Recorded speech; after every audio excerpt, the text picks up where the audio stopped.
먼 미국 땅에서 자식들을 잘 키워내고 열심히 사신 여러분들 정말 장하십니다.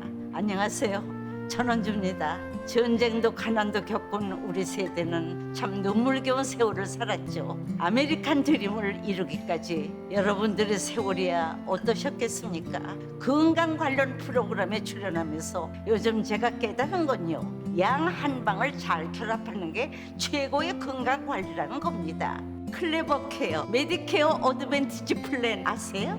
양방과 한방의 좋은 혜택들을 쏙쏙 뽑아서 제공해주는 똘똘한 플랜이더군요.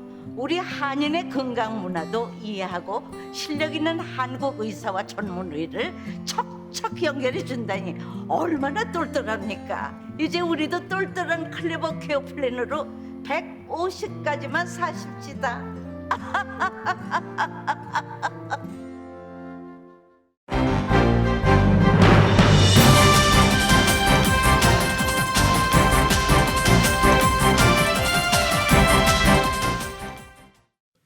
행복한 4월 마음 따뜻하게 보내세요. 라디오 서울이 함께합니다. 연방법원이 바이든 행정부의 대중교통 마스크 착용 의무화 조치 연장 결정을 무효라고 뒤집었습니다. 하지만 백악관은 계속 마스크 착용을 권고했습니다. 교통안전청 TSA는 비행기와 기차를 비롯해 대중교통 이용 시 승객에 대한 마스크 착용 의무화를 해제한다고 밝혔습니다. 국무부가 한국에 대한 여행 경보를 최고 수준인 4단계에서 최저인 1단계로 크게 낮췄습니다. 질병통제예방센터 CDC는 한국 여행 금지 권고를 해제했습니다. 백악관 코로나 대응 조정관이 60세 이상 고령자에게 코로나 제4차 접종을 적극 권고했습니다. 4.29 폭동 30주년을 맞아 내일 타운 내 옥스퍼드 팰리스 호텔에서 특별 세미나가 열립니다. 지난 2월에 타계한 도산한 장호 선생의 막내 아들인 고 랄프한 선생을 기리는 커뮤니티 연합 추도식이 오는 24일 열립니다. 연방의회에 진출한 4명의 현직 한인 의원들이 후원금 모금에서 상대 후보에 비해 압도적인 우위를 점하며 재선 가도에 청신호를 밝히고 있습니다. LA 시장직에 도전한 이 리카루소 후보가 치안 강화와 노숙자 문제의 즉각적인 해결을 공약으로 내세우며 지지율 행진을 이어가고 있습니다. 잠시 뒤에 직접 만나보겠습니다. 우크라이나 동부 돈바스 지역에 대한 러시아의 대규모 공격이 시작됐습니다. 젤렌스키 우크라이나 대통령은 결사항전 의지를 밝혔는데 돈바스에서 민간인 피해도 속출하고 있습니다. 세계은행이 올해 세계의 경제 성장률을 기존 4.1%에서 3.2%로 하향 조정했습니다. 러시아의 우크라이나 침공 여파 때문입니다. 바이든 행정부가 다음 달 12일 코로나 바이러스 공동 대응을 위해 주요국 정상이 참석하는 화상회의를 개최합니다. 윤석열 당선인의 대통령 취임 후 첫 국제무대 데뷔가 될 가능성 큽니다. 바이든 행정부는 북한에 계속되는 무역 시위와 관련해서 북한이 가진 모든 우려사항을 논의할 수는 있지만 이것은 오직 대화를 통해서만 가능하다는 입장을 밝혔습니다. 한국의 검찰 수사권 폐지 법안 대응을 논의하기 위해서 전국의 평검사 회의가 19년 만에 열리는 등 검찰 내부 반발이 분수령을 맞고 있습니다. 대법원도 개정안에 대해 보완이나 추가 검토가 필요하다는 의견을 국회에 제출했습니다. 김호수 검찰총장은 검수완박 법안 저지를 위해서 다시 국회 설득에 나섰습니다. 검찰 수사의 공정성이 문제라면 수사권 폐지가 아니라 대안을 만들면 된다면서 구체적인 방안을 제시하기도 했습니다. LA 다저스가 애틀란타와의 경기에서 7대4로 승리하고 7연승 행진을 이어갔습니다. 애틀란타에서 이적한 프레디 프리먼이 홈런을, 역시 애틀란타에서 이적한 크랙 킴브럴이 세이브를 기록했습니다. LA 엔젤스는 휴스턴에 3대8로 패했습니다. NBA 플레이오프에서 골든스테이트와 필라델피아가 각각 덴버와 토론토를 꺾고 2연승을 달렸습니다. 댈러스와 유타 간의 경기는 댈러스의 승리로 1승 1패의 균형을 이뤘습니다. 오늘 뉴욕 증시는 10년물 국채금리가 또다시 오르며 주요 기업들의 실적 발표를 앞두고 상승 출발하고 있습니다. 원달러 환율은 1236.9원으로 마감했습니다. 남가주 오늘 대체로 맑겠고 한인타운 낮 최고 기온 73도로 예상됩니다. 이 시간 주요 뉴스는 공항에서부터 목적지까지 모바일 체크인과 첨단 공기순환 시스템을 통해 안전한 기내 환경과 여행을 제공하는 아시아나항공 제공입니다. 여러분 안녕하십니까? 김윤정입니다. 안녕하십니까? 유지승입니다. 2022년 4월 19일 화요일 라디오 서울 모닝 뉴스 2부입니다. 마스크 착용 의무화 사실상 해제하는 수순에 들어갔습니다. 교통안전청 TSA는 비행기와 기차, 대중교통 이용 시 승객들에 대한 마스크 착용을 의무화하지 않기로 결정을 했습니다. 연방법원이 대중교통시설에 부과한 바이든 행정부의 마스크 착용 의무화 연장 결정을 무효화한 데 따른 조치입니다. TSA는 법원의 결정은 CDC의 마스크 착용 명령이 유효하지 않다는 것을 의미한다며 현재 대중교통과 그 장소에서 마스크를 쓰도록 한 이 보안 지침 그리고 긴급 수정안 시행하지 않겠다라고 밝혔습니다. 교통안전국 TSA의 이 같은 발표에 항공사들도 즉각 반응했습니다. 유나이티드 항공과 알래스카 에어라인은 오늘부터 마스크는 공항이나 비행기 탑승 시 의무사항이 아닌 선택사항이다라고 고지했습니다. 그럼에도 항공사에서 일단 큰 변화는 없습니다. 댈러스발 마이애미행 아메리칸 에어라인 승객들은 이 소식이 알려졌지만 모두 마스크를 착용했고 조종사도 이륙 전에 여러분들이 들은 것과 달리 마스크는 여전히 권고 대상이다 라고 승객들에게 알리기도 했었습니다. 마이애미 국제공항 승객들도 댈러스발 비행기가 이륙 후 모두 마스크를 착용했고 뉴욕 라과디아 공항에 내린 승객들도 모두 마스크를 쓰고 있다라고 밝히기도 했습니다. 블룸버그 통신은 이번 법원의 결정이 CDC 지침에 근거해 각 주와 각 지역 규제에 어떤 영향을 미칠지는 불분명하다라고 전했습니다. 미국에서 항공기와 공항, 기차, 버스 등 대중교통시설 내 마스크 착용 의무화는 코로나 사태가 본격된 이후 14개월 동안 지속되어 왔습니다. 하지만 방금 말씀드린 대로 이 같은 연방정부의 결정이 각 주, 각 도시에는 적용되지 않을 가능성도 큽니다. 미국의 마스크 착용 의무화 해제 움직임에 따라서 차량 호출 서비스 우버도 나섰습니다. 뉴욕타임즈는 오늘 아침 우버가 운전사와 승객을 대상으로 한 마스크 착용 의무화 조치를 종료하기로 했다라고 보도한 것입니다. 또 우버는 승객이 운전자 옆좌석에 타지 못하도록 한 조치도 함께 종료하기로 했습니다. 다만 우버는 성명을 통해서 보다 많은 사람들은 방역을 위해 마스크를 착용하는 것을 안전하게 생각한다며 다른 사람들의 선택을 존중해달라라고 당부하고 있습니다. 우버는 코로나 사태가 발생한 직후에 승객은 반드시 마스크를 착용하고 자동차 뒷좌석을 이용하도록 의무화했으며 운전자에 대해서도 역시 마스크 착용을 의무화했습니다. 이 같은 결정은 어제 플로리다 연방법원이 버스와 비행기 같은 대중교통 이용 시 마스크 착용 의무화를 연장한 연방정부의 결정에 대해서 무효 판결을 내린 것을 감안한 조치로 보입니다. 연방법원의 대중교통 마스크 착용 금지 판결. 하지만 캘리포니아주는 다릅니다. 버스와 기차, 비행기에서 마스크를 착용할 것을 캘리포니아주 대중교통 기관들이 요구하고 나선 것입니다. 히스 몽고메리 LA 국제공항 대변인은 LAX, LA 국제공항은 교통안전국 TSA 지시에 따라 공항 내 마스크 착용이 필요하지 않은 것 맞다라고 밝히면서도 공항에서 마스크를 착용할지는 이제 각 여행객들이 스스로 결정할 것이다. 하지만 마스크 착용을 원하는 사람은 누구나 모두 착용할 수 있다. 그리고 마스크 착용을 권고한다라고 덧붙였습니다. LA 카운티 메트로폴리탄 교통국 MTA도 승객들에게 마스크를 착용해 줄 것을 요청한다라고 말했고 데이브 소테로 MTA 대변인은 플로리다주 연방법원 판결 알고 있고 현재 연방정부의 추가 지침을 기다리고 있는 상황이다라고 말했습니다. LA 도심에서 운행되고 있는 이 대시버스도 추가 검토가 있을 때까지 승객들에게 마스크를 착용할 것을 계속 요청할 것이다라고 밝혔습니다.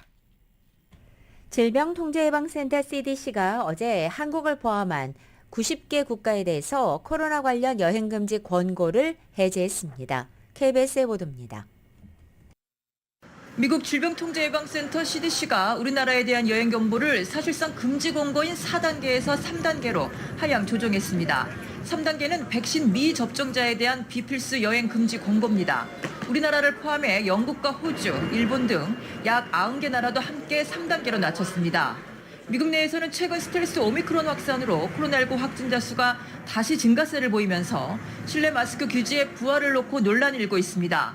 필라델피아가 주요 대도시로는 처음으로 이번 주부터 실내 마스크 착용을 다시 의무화했는데 일부 자영업자와 시민들이 다시 마스크를 쓸 수 없다며 법원에 무효 소송을 냈습니다. We hope that by having folks masked up whenever they're in public indoor spaces, we can get ahead of the wave and keep it from reaching a peak like we saw in January with the Omicron variant. If we can do that, we can literally save the lives of vulnerable Philadelphians. 그런가 하면 플로리다주 연방법원은 대중교통 승객들에 대한 마스크 착용 의무를 다음 달까지 연장하기로 한 연방정부의 행정명령은 무효라며 무효소송을 낸 시민단체의 손을 들어줬습니다. 지난 1월 90만 명가량에서 지난달 2만 명대까지 내려갔던 미국의 코로나19 하루 평균 확진자 수는 3만 8천 명대로 늘었습니다. 미국 전체 인구 대비 코로나19 백신 접종률은 여전히 60%대에 머물러 있습니다. 뉴욕에서 KBS 뉴스 한보경입니다. 연방정부의 코로나 바이러스 대응을 총괄하는 이 아시시자 백악관 코로나 바이러스 대응 조정관은 4차 백신이 고령자들에게 감염과 사망을 크게 줄여준다는 상당히 설득력 있는 이스라엘의 새로운 데이터가 있다며 60세 이상인 미국인들은 2차 부스터샷, 즉 4차 접종을 해라라고 권고했습니다. 아시시자 조정관은 1차 부스터샷을 맞은 뒤 4개월 뒤 2차 부스터샷을 맞으면 감염뿐 아니라 사망에서도 상당한 감소가 있었다며 따라서 60세 이상인 사람들은 맞아야 한다라고 말했습니다. 이스라엘의 연구는 60세 이상 고령자를 대상으로 한 것으로 이보다 젊은 연령대를 상대로 한 2차 부스터샷 효능에 대한 데이터는 포함되어 있지 않습니다. 식품의약국 FDA는 지난달 29일 50세 이상 연령대를 대상으로 파이자와 모더나의 코로나 바이러스 백신 2차 부스터샷을 승인한 바 있습니다. 80대 이상의 연령과 또 60대 이상 여성이 파이자의 코로나 백신 부스터샷, 즉 세 번째 접종을 맞았을 때 부작용을 겪을 가능성이 크다는 연구 결과가 나왔습니다. UPI 통신은 미국의 의학협회 국제학술지가 어제 공개한 통계를 인용해서 이 부스터샷의 부작용 통계를 보도한 것입니다. 이번 연구는 파이자 백신으로 부스터샷을 접종한 60세 이상 이스라엘인 8만 2천여 명의 부작용 사례 보고를 토대로 이뤄진 것입니다. 부스터샷을 맞은 80대 이상의 37%가 최소 한 차례 부작용을 겪었습니다. 이와 비교해서 60대에서는 이 비율이 33%였고 70대에서는 25%로 나타났습니다. 성별로 따져볼 때 60대 이상 연령층에서 여성이 부스터샷 접종 뒤 39%가 최소 한 번 부작용을 경험해 남성인 23%보다 비율이 높았습니다. 연구 대상 전체를 기준으로 해서 30%가 부스터샷 접종 뒤 주사 통증을 비롯해 피로감, 불쾌감, 근육통, 두통 같은 최소 한 종류의 부작용이 있었다고 응답했습니다. 코로나 사태 동안의 야외 식당 영업, 이 요식업주들은 그나마 버틸 수 있었다라고 말하는 방침이었죠.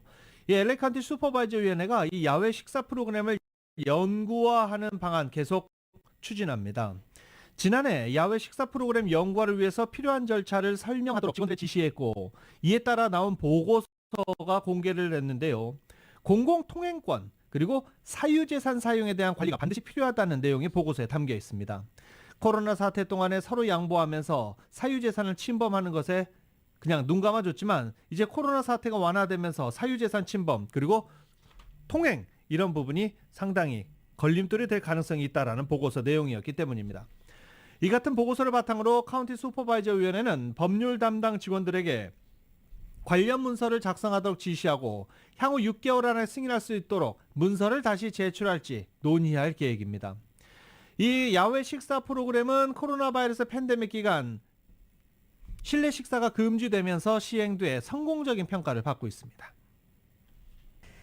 미국이 다음 달 12일 코로나 공동대응을 위해서 주요 국가 정상에 참석하는 화상회의를 개최하기로 했습니다. 이에 따라 한국 윤석열 대통령 당선인이 취임 후 첫 번째 국제무대 대비가 될 가능성이 커졌습니다. YTN입니다. 지난해 9월 미국이 주도해 시작한 코로나19 대응 정상회의. 바이든 대통령은 미국이 백신 무기고 역할을 하겠다며 저소득 국가 중심으로 5억 회분을 추가 기부하겠다고 약속했습니다. And I made and I'm keeping the promise that America will become the arsenal of vaccines as were the arsenal for democracy during World War II. 미국은 두 번째 회의를 다음 달 12일 개최하기로 했습니다. 이번엔 G7과 G20, 아프리카 연합, 카리브 공동체 올해 의장국들과 공동 개최하는 형태를 취했습니다. 오미크론 같은 새로운 변이의 출현과 확산 억제를 목표로 하는 전략을 고민해 해법을 마련하겠다는 자리입니다. 지난해처럼 우리나라도 참여할 것으로 보입니다. 그럴 경우 윤 당선인이 대통령 취임 후 곧바로에서 첫 국제무대 등장이 되는 셈입니다. 또 화상회의지만 바이든 대통령과 처음 대면하는 자리도 될 수 있습니다. 이런 가운데 미국 백악관은 부활절 행사를 바이든 대통령 취임 후 처음으로 열었습니다. Weren't able to host this Easter egg roll last year because of the pandemic, but this year we're finally getting together again, and it's so special. 이 같은 행사 개최에서 보듯 미국 정부는 코로나19 확산이 어느 정도 고비를 넘긴 것으로 판단하고 있는 것으로 보입니다. 워싱턴에서 YTN 강태욱입니다. 라디오 서울 모닝뉴스 2부 미국과 로컬 소식은 오픈뱅크가 고객들의 따뜻한 성원에 힘입어 세리토스 지점으로 보냈습니다. 큰 나눔 실천에 앞장서는 오픈뱅크 제공입니다.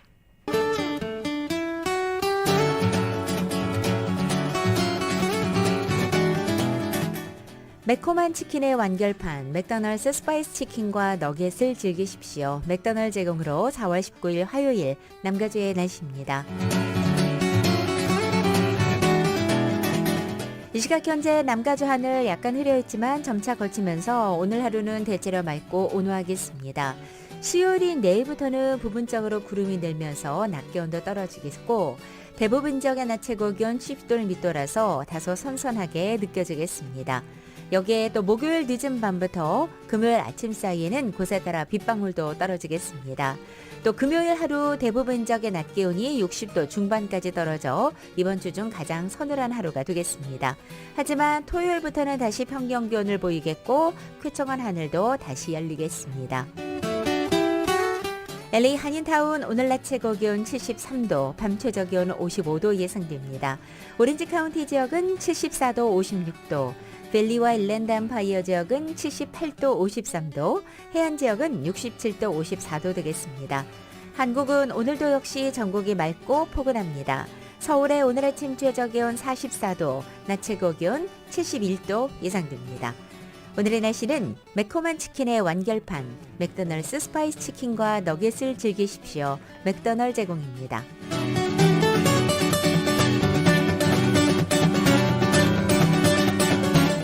라디오 서울 모닝뉴스 2부 이 시간은 1250만 불 교통사고 최고 보상, 교통사고 전문 천재 변호사 리차드 호프만, 사람을 아름답게 세상을 아름답게 피부과학 셀리온, 메디케어 시니어를 위한 전문의 허가가 아주 빠른 한인 최고 최대의 서울 메디칼 그룹, 기아는 미래를 기다리지 않습니다. 스스로 만들어갑니다. 기아 자동차, 소중한 고객의 꿈을 위해 고객과 함께하는 US 메트로은행 공동 제공입니다.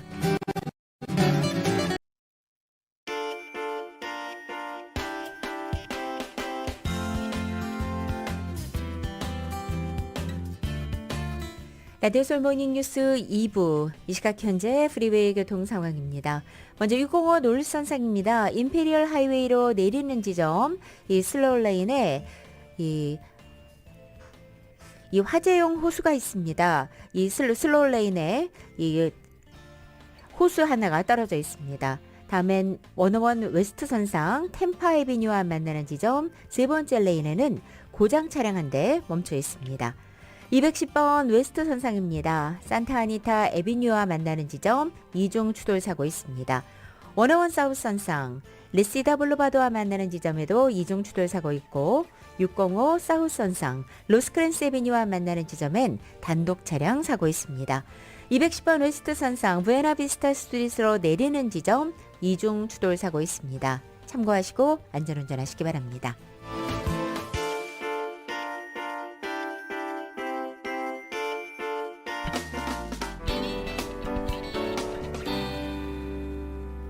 라디오 서울 모닝뉴스 함께하고 계십니다.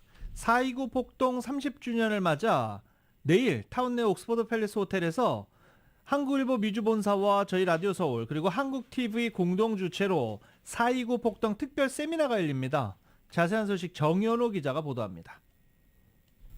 4.29 폭동 30주년을 맞아 미주 한인사회의 또 다른 100년을 향한 방향과 비전을 제시하는 LA 폭동 30주년 기념 세미나가 오는 20일 낮 1시부터 오후 4시까지 한인타운 내 옥스포드 팰리스 호텔에서 열립니다.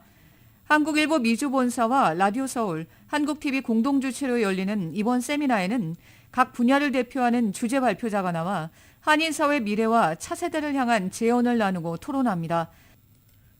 미셸 박스틸 연방하원의원이 정치력 신장의 중요성, 어떻게 할 것인가라는 주제로, 케빈 김 뱅크 오브 호프 행장은 4.29 이후 LA 한인 경제 성장을 주제로, 잔니 LA 시의원은 커뮤니티 공존과 화합의 현주소와 나아갈 길을 주제로, 또 퓰리처상 수상자인 강형원 전 LA타임스 기자가 주류 언론의 4.29를 보는 시각과 책임을 주제로 강연합니다. 또 4.29 폭동으로 외아들인 고 이재성 군을 잃고 아들의 이름을 딴 추모 장학재단을 설립했던 어머니 이정희 씨가 이번 세미나를 통해 처음으로 공개석상의 모습을 드러내고 그동안 쌓인 슬픔과 회한을 밝힙니다. 한국일보가 특별 제작한 동영상으로 4.29 폭동 당시에 처참했던 상황을 되돌아보는 시간도 마련됩니다. 박흥률 한국일보 특집 기획국장입니다. 미주 한인 이민사의 가장 큰 사건을 꼽으라면 4.29 LA 폭동이라고 할 수 있습니다. 4.29는 이제 더 이상 피해와 회한의 역사가 되어서는 안 됩니다. 극복의 역사를 승화시켜 또 다른 이민사회의 100년의 비전을 세우기 위해 한국일보 미주본사가 이번 행사를 마련했습니다. 이날 세미나에는 한인사회 인사들은 물론 주류 정치, 경제사회 분야 리더들이 참여할 예정입니다. 이번 행사는 폭동에 관심이 있는 한인들은 누구나 오셔서 경청하실 수 있습니다. 저희가 마련한 이번 행사에 많이 오셔서 저희가 제작한 동영상도 보시면서 4.29 폭동 당시에 처참했던 상황을 한번 또 보시고, 그 당시 이제 한인타운을 지키러 나왔다가 숨진 이재성 군의 모친 이정희 씨가 나와서 30년간 쌓인 소회도 털어놓게 됩니다. 직접 들어보시면 좋을 것 같고요. 관련 문의는 전화 323-692-2047번으로 하면 됩니다. 라디오 서울 뉴스 정현호입니다. 저희 라디오 서울 방송은 이번 한 주 동안 이 LA 시장 선거에 출마한 주요 후보들과의 인터뷰를 준비했습니다. 오늘은 그 첫 시간으로 현재 지지율 선두를 달리고 있는 부동산 개발업자 리 카루소 후보와 만나봤습니다. 이은 기자입니다. 이번 LA 시장 선거에 출마한 주요 후보들 가운데 가장 늦지막히 출마를 선언한 억만장자 리 카루소 후보가 불과 수주일 새 타 후보들을 모두 제치고 지지율 면에서 일약 선두로 뛰어오르면서 선거판이 요동치고 있습니다. 예선까지 2달도 남지 않은 상황에서 리 카루소 후보는 여세를 몰아 예선 문턱을 넘을 것으로 보입니다. LA시의 치안 공백과 노숙자 문제 해결, 코로나로 인해 존폐기로에 놓인 스몰 비즈니스들을 위한 구제책을 공약으로 내세우면서 민심을 제대로 읽은 것이 높은 지지율로 이어진 것으로 풀이됩니다. 리 카루소 후보는 코로나 팬데믹 속 대담해진 강절도 행각, 치안 부재 속에 불만이 쌓일 대로 쌓인 시민들에게 대대적인 경찰 인력 증원과 경찰 예산 대폭 증액을 약속했습니다. It's 1,500 over what's already budgeted. So they're down 500 now, which is really just shows you the problem of the leadership that we currently have. We have crime that is spiking out of control, yet there's 500 less officers on the street. So I'm taking the authorized number that's budgeted and adding 1,500 to it. 노숙자 문제를 신속하게 해결하기 위해 시장 취임 첫날에 비상사태를 발동해 노숙자 문제에 긴급히 대응하겠다고 밝혔습니다. It starts day one declaring a state of emergency, taking the authority to make decisions in the mayor's office. I want to be held accountable. We have a lot of career politicians that make up a lot of excuses, and there should be no more excuses. We have a city living in our streets. And now what's happened is because of the drug addiction, 한인들이 많이 종사하는 스몰 비즈니스들을 타겟으로 하는 스매시 앤 그랩 강절도를 벌이는 범죄자들에게 관용은 없을 것이라며 업주들을 울리는 강절도 행각에 대한 강력한 처벌을 약속했으며 스몰 비즈니스가 살아나갈 수 있도록 비즈니스에 친화적인 정책을 수립하겠다고 밝혔습니다. when there's a smash and grab for a small business, who do they turn to for help? How can they afford to do that? That's why there's got to be zero tolerance for this. The idea that if you steal under $950, it's not a crime is wrong. It's absolutely wrong. And our city attorney and our district attorney needs to be prosecuting those crimes. LA 시정에서 부정부패 척결도 공약으로 내세우며 일명 Fix LA를 캐치프레이즈로 내걸었습니다. 카루소 후보는 자신은 사업가로 활동하면서 커미셔너로 활동한 경험이 있기 때문에 시정 리더십 경험도 두루 갖추고 있다고 강조했습니다. But I've run 2 city departments. I've had thousands and thousands of employees report to me in the city employees. I've run a university, USC as chair, 80,000 people. So I think when you're a good manager and a good executive, that skill set transfers. 카루소 후보는 USC와 페퍼다인 로스쿨을 졸업했으며 1985년 톰 브래들리 전 LA시 시장으로부터 시 전력 수도국의 커미셔너로 지명되었습니다. 1987년 부동산 개발업체 카루소를 설립해 부동산 개발업에 본격적으로 뛰어들어 더 그로브, 글렌데일의 아메리카 등 남가주의 랜드마크격인 호화 건물을 올렸습니다. 2001년 제임스 한 LA 전 시 시장으로부터는 LA 경찰위원회 커미셔너로 지명된 바 있습니다. 포브스에 따르면 리 카루소 후보의 자산은 43억 달러로 추산됩니다. 이번 LA 시장 선거 예선은 6월 7일에 열리며 최다우 득표 후보 2명이 11월 결선에 진출합니다. 라디오 서울 뉴스 이은입니다. 연방의회에 진출한 4명의 현직 한인 의원들이 선거구 재조정과 상대 후보의 인종차별적인 망언 등 이런 복잡한 상황 속에서도 올해 선거 후원금 모금에서 압도적인 선두를 달리며 재선 가도에 청신호를 밝히고 있는 것으로 나타났습니다. 만만치 않은 경쟁자들의 출연, 상대 후보의 공격 등에서도 굳건히 선두 자리를, 일단 후원금 부분에서는 선두 자리를 유지하는 것입니다.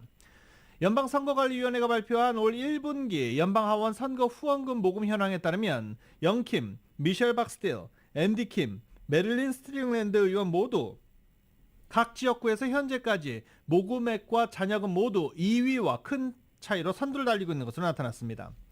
캘리포니아 40지구의 영킴 의원은 총 모금액 480만여 달러로 2위 아시프 마무드 140만여 달러와 큰 차이를 보이고 있습니다. 캘리포니아 45지구의 미셸 박스틸 의원은 370만여 달러를 모금해 2위 제이첸 후보의 190만여 달러에 비해서 크게 모금액의 차이가 나고 있습니다. 뉴저지 3지구의 앤디 킴 후보는 410만여 달러를 모금해 로버트 주니어 힐리 후보자의 100만여 달러에 비해서 크게 앞서고 있고, 워싱턴 10지구의 메릴린 스트링랜드 의원은 100만여 달러를 모금해 2만 9천여 달러 모금에 그친 키스 롤랜드 스왕크를 크게 앞서고 있습니다. 도산 안창호 선생의 막내 아들로서 남가주 한인사회 내에 이민선조 후손의 대북격이었던 고 랄프 앤 선생을 기리기 위해서 오는 24일 밤 한인 커뮤니티 차원의 추모 행사가 열립니다. 이번 행사는 지난 2월 26일에 별세한 고인의 유언에 따라서 별도의 장례식이 없었습니다. 그리고 장례가 끝난 뒤 한인사회 차원에서 남가주 한인사회의 큰 어른 역할을 한 생전의 모습을 기억하고 추모하는 내용으로 진행되고, 누구나 행사에 참석해 고인을 기릴 수 있게 된 행사입니다. 24일 오후 5시부터 LA 한인타운에 있는 남가주 새누리교회에서 열리는 고 랄프한 선생 추모식은 LA 한인회가 주최하고 LA 흥사단과 미주 도산 안창호 기념사업회, 광복회 미주 미서남부지회가 공동으로 주관합니다. 또 미주 3.1 여성동지회와 LA 평통, 일랜드 한인회, 대한인 국민회 기념재단과 미주 예술원 다루, 재미 한인 직업교육센터, NJ 차세대 에브도버켓츠, 그리고 코인 퍼시픽 LA가 후원합니다. 다민족들이 거주하고 있는 얼바인시에서 한국 문화와 전통 음식을 알리는 한국문화축제가 3년 만에 재개됩니다. 코로나로 지난 2년 동안 열리지 않았던 이 문화축제는 얼바인 시청광장에서 하루 동안 열릴 예정입니다. 이 축제는 올해 11회째로 많은 관심을 받으면서 성장해오고 있는 한국문화축제입니다. 오렌지 카운티 한인문화재단의 윤주원 이사장은 3년 만에 열리는 행사인 만큼 축제 규모를 다소 줄일 예정이라고 밝히기도 했습니다. 메인 무대는 파킹랏에 설치해왔는데 올해는 시청광장 부스와 함께 놓을 계획이라고도 밝혔습니다. 이 한국문화축제는 탄민족들에게 한국의 문화와 전통을 소개하는 차원에서 열리는 만큼 투호, 제기차기, 한국화와 서예, 도자기, 전통 공예품, 한복 체험 등 전시 부스를 마련할 계획입니다. 무대 위에서는 K-팝 경연대회, 산물놀이, 부채춤, 소고춤 등 전통악기와 전통 악기와 무용 공연, 태권도 시범 등이 마련될 예정입니다. 국제의료구호단체인 비전케어 미주 서부가 무보험자와 저소득층 한인들을 대상으로 LA 사랑의 아이 캠프를 실시합니다. 올해 두 번째 행사로 오는 30일 오전 9시부터 정오까지 LA 총영사관 주차장에서 열리고 무료 안과 검사를 받을 수 있습니다. 또 검진 결과 백내장 질환이 심각한 저소득층이나 무보험자 한인에게는 무료로 백내장 수술도 제공하고 시력이 나쁜 한인들에게는 돋보경 안경도 무료로 배부할 예정입니다.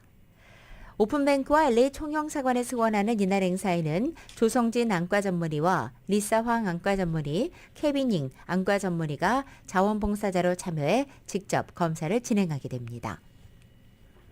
나성 영락교회 산하 영락장학회가 2022학년도 장학생을 모집합니다. 지난 1982년부터 지금까지 40년간 한 해도 거르지 않고 장학금을 수여하고 있습니다. 장학금 신청 대상 학생은 미주 한인 기독교인으로 신앙이 돈독하고 학업 성적이 우수하며 장래가 촉망되는 학생으로 학업 수행에 경제적 도움이 필요한 학생, 2022년 가을학기 정규대학, 대학원, 신학대학에 재학 및 진학하는 학생으로 올해도 총 10만 달러 장학금이 지급될 예정입니다. 신청 마감은 29일까지입니다. LA 한인타운 인근에 또 하나의 대규모 아파트 개발이 본격적으로 추진됩니다. 한인타운 서쪽에 인접한 행커팍 지역의 윌셔와 하일랜드 북서쪽 코너에 위치한 1980년대에 지어졌던 쇼핑몰을 헐어내고 대형 주상복합단지로 재개발하는 방안이 LA시의 환경평가가 완료됨에 따라서 재건축이 본격적으로 추진되는 것입니다. 지난해 4월 주류 건설업체인 퍼시픽 스프링스가 제출한 재개발 계획서에 따르면 이 부지에는 모두 1,900스퀘어피트 대지에 스튜디오에서부터 3베드룸에 이르기까지 모두 242개 유닛의 주상복합 건물이 건설될 예정입니다. 1층은 상가와 함께 354대의 주차시설 공간이 마련됩니다. 개발사는 대중교통과 인접한 지역에 재개발되는 부동산에 제공되는 LA시 대중교통 주거지 인센티브 규정에 따라서 용적률 보너스와 이 추가 유닛 보너스 혜택 대신에 전체 거주용 유닛 가운데 25개 유닛을 저소득층에게 배정할 계획입니다. 환경평가서에 따르면 재개발에 따른 공사기간은 약 32개월로 오는 2025년도 2월 완공 예정입니다. 코로나 바이러스 팬데믹 기간 동안에 부정하게 PPP 대출금을 받아 고급차를 구매하는 등 개인 비용으로 사용한 사기꾼들이 줄줄이 붙잡혀 유죄 판결을 받고 있습니다. 법원 판사는 국가 비상사태를 악용해 PPP 사기를 치는 행위는 비열한 범죄라고 강력 비판했습니다. 리버사이드 카운티에서 파톨 수리업체를 운영하고 있는 것으로 알려진 오마르 시스코는 PPP 대출금을 통해 고급차를 구매하고 개인 비용으로 수십만 달러를 사용한 사기 혐의로 유죄 판결을 받았습니다. 2020년 5월 대출금이 나오자 시소코는 11만 3천 달러를 차량 구입에 사용하고 그리고 BMW 대출을 갚았으며 애플 컴퓨터를 5천 달러에 구매하는 등 대출금을 개인 비용으로 모두 사용됐습니다. 시소코는 4건의 사기 혐의에 대해서 법정 최고징역 20년형을 선고받게 될 것으로 예상되고 있습니다. 뱅크 오브 홉이 지난 1분기에 순이익 6,070만 달러, 주당 순이익 50센트로 전분기보다 18%, 1년 전보다는 39%나 늘어났습니다. 대출은 140억 6,600만 달러로 전분기보다 소폭 늘었습니다. 예금은 145억 달러로 전분기보다 소폭 줄었고 자산은 178억 300만 달러로 집계됐습니다. 남가주 한인사회가 전쟁으로 고통받고 있는 우크라이나 고려인 피난민들에 대한 모금운동을 펼쳐 따뜻한 온정이 전달된 가운데 한인사회 지원을 받은 고려인 동포들이 몰도바에서 루마니아로 피신했고 향후 한국 고려인 마을로 갈 예정으로 파악됐다고 LA 한인회가 전했습니다. 성금관리단체 LA 한인회는 몰도바에서 성금을 전달받은 동포들이 루마니아로 비자 수속을 잘 마치고 몰도바를 떠나 루마니아의 수도에 무사히 도착했다는 소식을 전해들었다고 밝혔습니다. 앞서 한인사회 우크라이나 동포 돕기 모금운동 관계자들은 지난 9일 우크라이나 인접국인 몰도바로 피난해온 고려인 동포 26명을 만나 총 $10,000를 전달한 바 있습니다. 몰도바가 워낙 빈국이라 대다수가 인접국 루마니아를 통해 한국 가는 것을 원하고 있어 비자 수속 비용과 생활비를 지원했는데 무사히 루마니아로 건너간 것입니다. 한인 여성이 예일 드라마 시리즈상을 수상했습니다. 주인공은 희곡 작가인 40살의 임시영 씨입니다. 예일 드라마 시리즈상은 연극계의 신인 작가를 발굴하는 권위 있는 상으로서 세계적으로 권위 있는 상으로 평가를 받고 있습니다. 임 씨는 최근에 발표된 제15회 예일 드라마 시리즈상 수상자로 최종 선정된 뒤 $10,000의 상금과 함께 자신의 작품에 대해 예일대 출판부에서 출판할 수 있는 기회를 갖게 됐습니다. 시애틀에서 태어난 임 씨는 2004년도 워싱턴 대학에서 드라마를 전공했고 시애틀 연극계에서 오랫동안 활동했습니다. 바로 이 과정에서 한인들을 만났고 이들로부터 한국 역사에 대한 공부를 하게 된 것으로 알려졌습니다. 라디오설 모닝뉴스 2부 듣고 계십니다. 2부 이 시간은 1250만 불 교통사고 최고 보상, 교통사고 전문 천재 변호사 리차드 호프만, 사람을 아름답게, 세상을 아름답게, 피부과학 살리온, 메디케어 시니어를 위한 전문의 허가가 아주 빠른 한인 최고 최대의 서울 메디칼 그룹. 기아는 미래를 기다리지 않습니다. 스스로 만들어갑니다. 기아자동차. 소중한 고객의 꿈을 위해 고객과 함께하는 US 메트로은행 공동 제공입니다.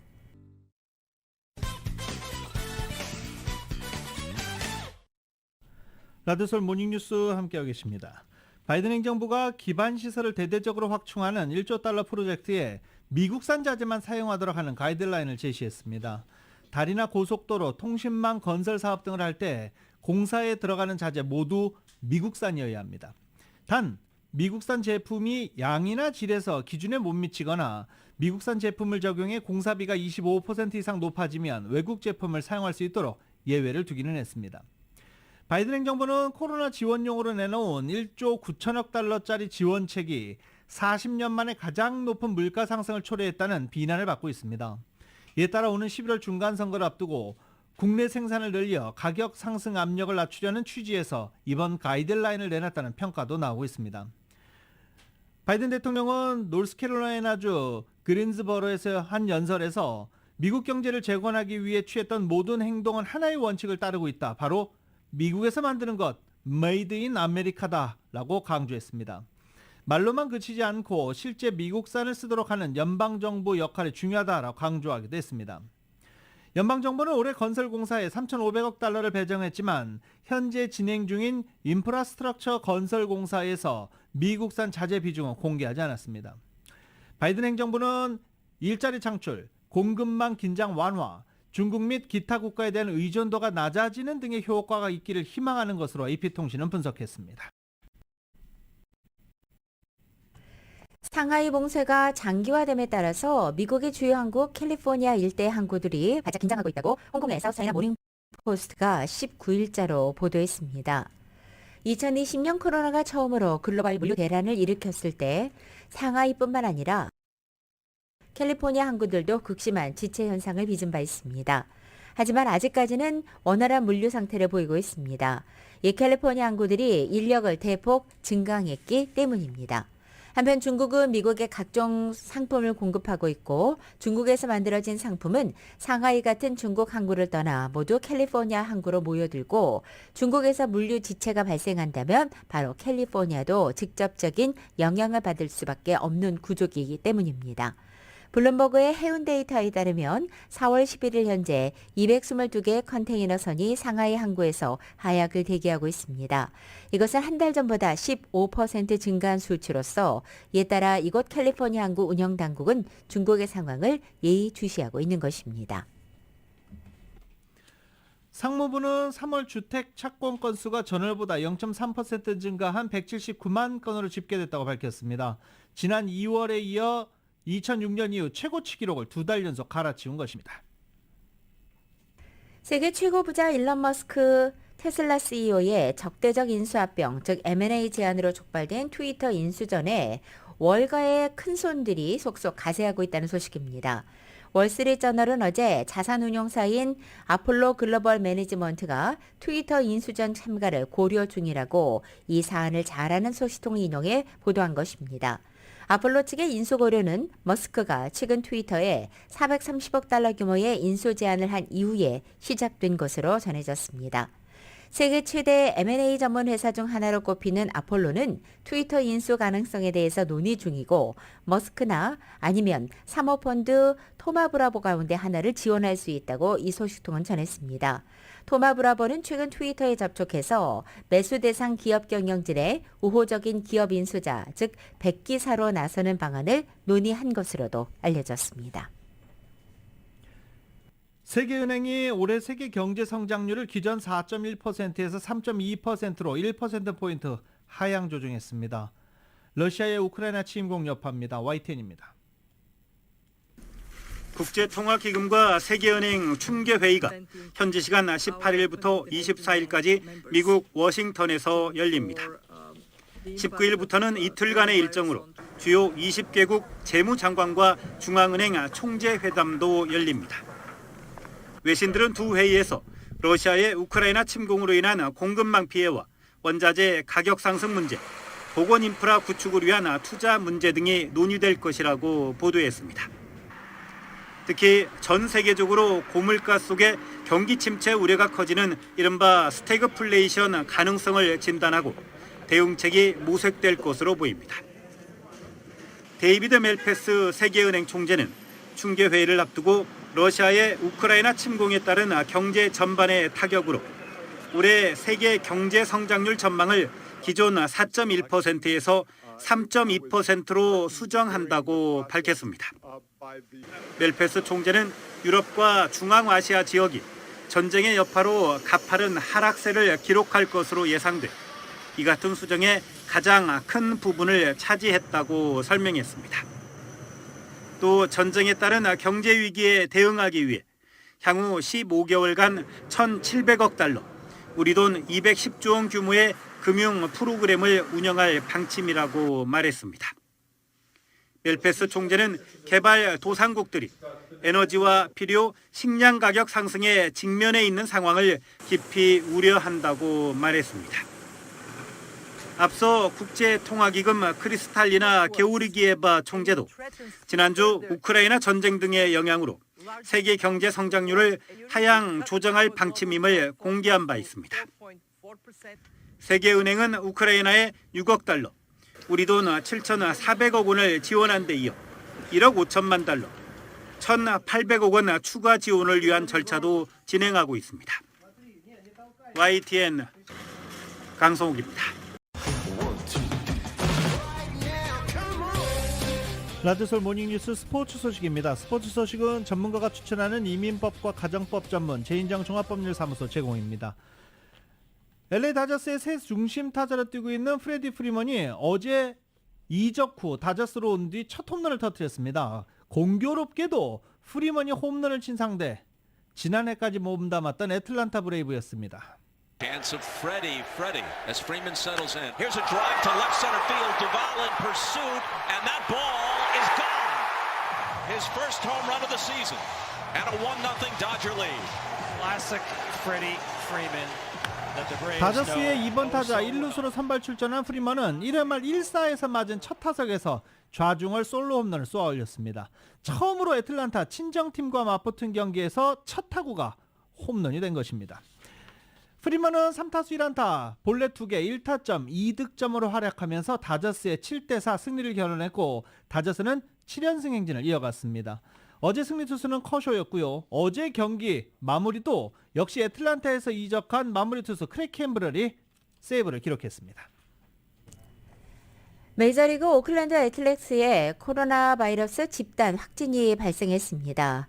오클랜드 구단은 어제 모두 6명의 선수가 확진 판정을 받았다고 밝혔고 지난주에 확진 판정을 받고 전력에서 이탈한 외야수 선수까지 모두 7명의 선수가 코로나로 인해 빠지게 됐다고 전했습니다. 7명 이상 선수가 한꺼번에 이탈한 것은 올 시즌 들어 이번이 처음입니다. 템파베이의 최지만 선수는 개막 후 10경기 연속 출루 행진을 이어갔습니다. 시카고 컵스 원정 경기에서 4번 타자 1루수를 출전한 최지만은 4타수 1안타 1타점, 시즌 타율은 4할 5푼 5리에서 4할 2푼 3리로 조금 떨어졌습니다. 샌디에고 파드레스의 김하성 선수는 신시애티 레즈와의 어제 홈 경기에서 8번 타자 유격수로 선발 출전해 4타수 1안타 1타점 기록했습니다. 시즌 타율은 2할 3푼 5리에서 2할 3푼 8리로 조금 올랐습니다. 2022년 4월 19일 화요일에 전해드린 라디오서울 모닝뉴스 여기서 마치겠습니다. 지금까지 진행의 유지승, 김유정이었습니다. 모닝뉴스 2부 시간은 1250만 불 교통사고 최고 보상, 교통사고 전문 천재 변호사 리차드 호프만, 사람을 아름답게 세상을 아름답게 피부과학 셀리온, 메디케어 시니어를 위한 전문의 허가가 아주 빠른 한인 최고 최대의 서울 메디칼 그룹, 기아는 미래를 기다리지 않습니다. 스스로 만들어갑니다. 기아 자동차, 소중한 고객의 꿈을 위해 고객과 함께하는 US 메트로은행 공동 제공이었습니다. 잠시 후 9시에는 강혜신의 오늘의 미국이 방송됩니다. 함께해 주신 여러분 고맙습니다.